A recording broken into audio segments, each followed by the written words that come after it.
Հապկում սառեցված են Հայաստանի անդամակցությունը։ Նույնը սպասվում է ԵԱՏՄ-ում։ Եթե չես խորհում ԵԱՏՄ-ում նման օրակարգ չկա, նաև ինչպես որ Հապկում չկար Հայաստանի հայկական կողմը նշում է, որ մեր անդամակցությունը սառեցված է, բայց նման ձևաչափ չկա։ Պարզապես Հայաստանը չի մասնակցում, դուրս չի եկել, բայց չէր մասնակցում ուրեմն ՀԱՊԿ ուրեմն աշխատանքներին։ Եթե չես խորհում ԵԱՏՄ-ի դեպքում պետությանը ձևաչափից դուրս թողնելու հնարավորություն չկա։ Պետությունները միայն ինքնական կարող են լքել ձևաչափը։ Ես այդպես իրավական կարգավորումներ այդպես էլ քաջատեղյակ չեմ, այդքան էլ քաջատեղյակ չեմ, բայց մամուլում հանդիպել են նման վերլուծություններ։ Ինչ հաշվարկ կար Իսրայելի կողմից հայոց ցեղասպանության ճանաչման որոշման մեջ։ Հնարավորինս այսպես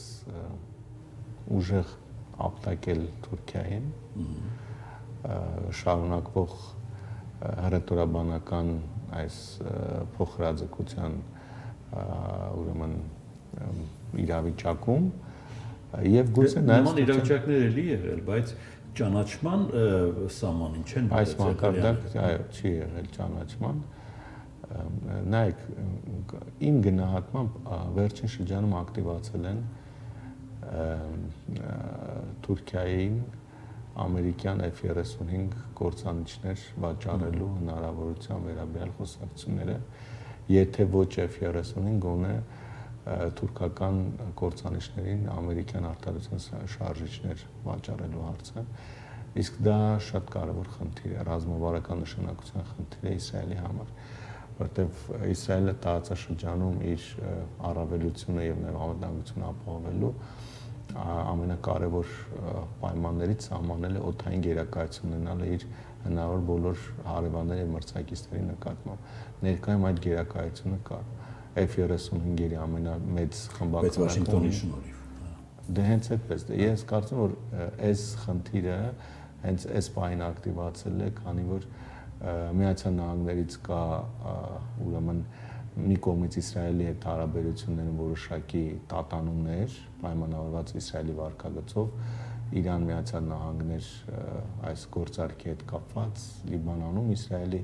դերակատարմամբ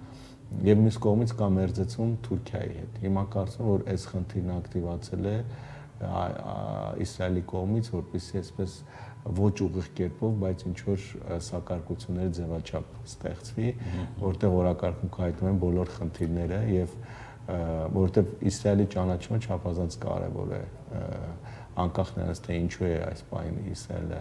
ճանաչում, նեղ քաղաքական շահերով դերտված, բայց Իսրայելի ճանաչումը ինքը կարեւոր է հաշվի առնելով նախ որ այդ պետությունը ստեղծած ժողովուրդը եւս ժամանակին անցել է այդ դառը ճանապարհով եւ մյուս կողմից իսրայելական ուրեմն լոբբիի ազդեցությունը, որը կարող է անհրաժեշտության դեպքում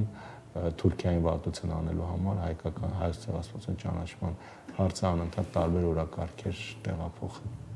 Այսինքն ճանաչման հանգամանքը միայն Էրդողանին ապտակելու համար չէ։ Ոչ, իհարկե ոչ, եթե այդպես լիներ, տեսեք Իսրայելը բավականաչափ լուրջ արտաքին քաղաքականություն ունեցող երկիր է եւ մեկ անգամյա այս կարևոր գործիքը որպես լծակը, որպես մեկ անգամյա կիրառման խաղակարգ դժվար թե օգտագործի։ Այսինքն իրենք հստակ ունեն իրենց հաշվարկները եւ նաեւ իհարկե այն հնարավորությունները, որտեղ այնուամենայնիվ մինչև հիմա անգամ կառավարության ճանաչումը չի համարվում ամբողջական եւ վերջնական ճանաչում։ Իսրայելը խորհրդանական պետություն է եւ ճանաչումը վերջնական կլինի, եթե Կնեսետի կողմից ընդունված օրենքով եւ ապա նախագահի կողմից հավանական է, կա հավանականություն։ Հիմա հաջորդ շաբաթ հնարավոր է լիագումար նիստի դրվի, բայց սա շատ կարեւոր հանգամանք է հաշվի առնելով այն, որ հաջորդ շաբաթ էլ տեղ ունենալու Թրամփի եւ նրա գլխավորած պատվիրակության այցը Թուրքիա ՆԱՏՕ-ի գագաթնաժողովին մասնակցելու։ Հենց այստեղ է, որ կարծում եմ փորձ կարվի այդ բանակցային ընդհանուր հարթակը ստեղծել եւ բոլոր այդ խնդիրները մեկ օրակարգով փորձել Մի վարկածել այն է, որ Նեթանյահուի քաղաքական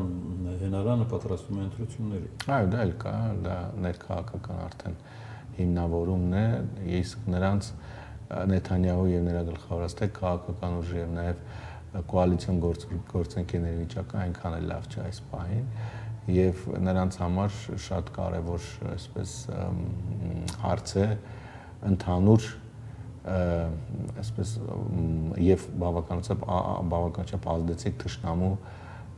կերպարի եւ Իսրայել պետության ու ուրեմն Իսրայելի հասարակության այսպես համախմբման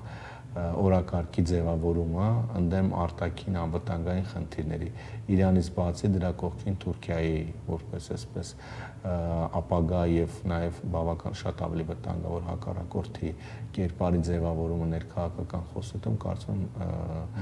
դրան նպաստելու է եւ կասկածից վեր է որ եթե Իսրայելը ճանաչի ամբողջովին հայոց ցեղասպանություն դա տևական ժամանակ հանգեցնելու է առնվազն ռետորաբանության մակարդակում շարունակական փոխհրաձգության Իսրայել շատ հանգիստ կերպով կօգտագործվի ներքաղաքական խոստում ընտրությունների ընթացքում եւս նախընտրական շրջանում եւս Մեկ ուրիշ դեպքում Հայաստանի ողջավորությունը այլ կլիներ, քան եղավ։ Ունեք բացատրություն։ Շատ բարձ է դրա բացատրությունը, որտեղ դա պայմանավորված չէ որևէ կերպ Իսրայել-Հայաստան հարաբերություններով, անգամ Իսրայել-Իսրայելահայ համայնք հարաբերություններով, պայմանավորված է Իսրայել-Թուրքիա հարաբերություններով, պայմանավորված է Իսրայելում իշխող քաղաքական կոալիցիայի նեղ շահերով եւ որպես այդպեսին ուրեմն մեր ազգային աղետը հերթական անգամ օգտագործում է քաղաքական նպատակներ, որ առնվազն բարոյական չէ, երբ որ խնդրի նկատմամբ Իսրայելից ակնկալվող վերաբերմունքը առավելապես բարոյական եւ իրավական հարթությունում է։